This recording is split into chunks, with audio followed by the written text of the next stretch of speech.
ನೋಡಿ, ಶಿವಕುಮಾರ್ ಅವರು PCC ಹುದ್ದೆನಲ್ಲೇ ಮುಂದುವರಿಬೇಕು ಅನ್ನುವಂಥ ಆಸೆ ಏನಿಲ್ಲ. ಅವರು ಹಿಂದೆನೇ ಹೇಳಿದರು, ಪಕ್ಷ ಇರಬೇಕು ಅಂತ ಹೇಳಿದರೆ ಎಷ್ಟು ದಿನ ಅವಕಾಶ ಕೊಡ್ತಾರೆ ಪಕ್ಷದ ಕೆಲಸ ಮಾಡಲಿಕ್ಕೆ ಅಷ್ಟು ದಿನ ಇರ್ತಾರೆ.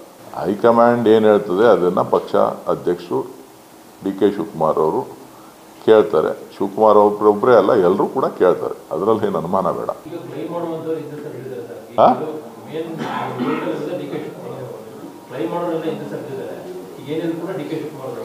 ಗೊತ್ತಿಲ್ಲ, ಕಾದ್ ನೋಡೋಣಪ್ಪ. ನನಗೇನು ಅದ್ರ ಬಗ್ಗೆ ಐಡಿಯಾ ಇಲ್ಲ. ನೀವು ಹೇಳ್ತಾ ಇದ್ದೀರಿ, ನಾನು ಕೇಳ್ತಾ ಇದ್ದೀನಿ.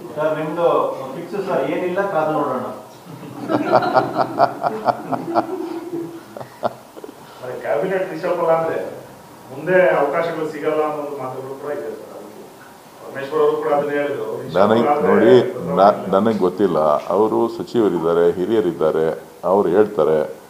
ಮುಖ್ಯಮಂತ್ರಿಗಳ ಪರಮಾಧಿಕಾರ, ಸಚಿವ ಸಂಪುಟ ಪುನರ್ರಚನೆ, ಹೈಕಮಾಂಡ್ ಅಪ್ಪಣೆ ಪಡೆದು ಅವರು ಕಾರ್ಯವನ್ನು ನಿರ್ವಹಿಸ್ತಾ ಇದ್ದಾರೆ. ಸೊ ಪಕ್ಷದ ಅಧ್ಯಕ್ಷರಾಗಿ DK ಶಿವಕುಮಾರ್ ಅವರು ಪಕ್ಷದ ಸಂಘಟನೆಗೆ ಮತ್ತು ಪಕ್ಷದ ಪುನಶ್ಚೇತನಕ್ಕೆ ಏನು ಸಲಹೆಗಳನ್ನು ಹೈಕಮಾಂಡ್ ಕೇಳಿದ್ರೆ ಅದನ್ನು ಕೊಡ್ತಾರೆ.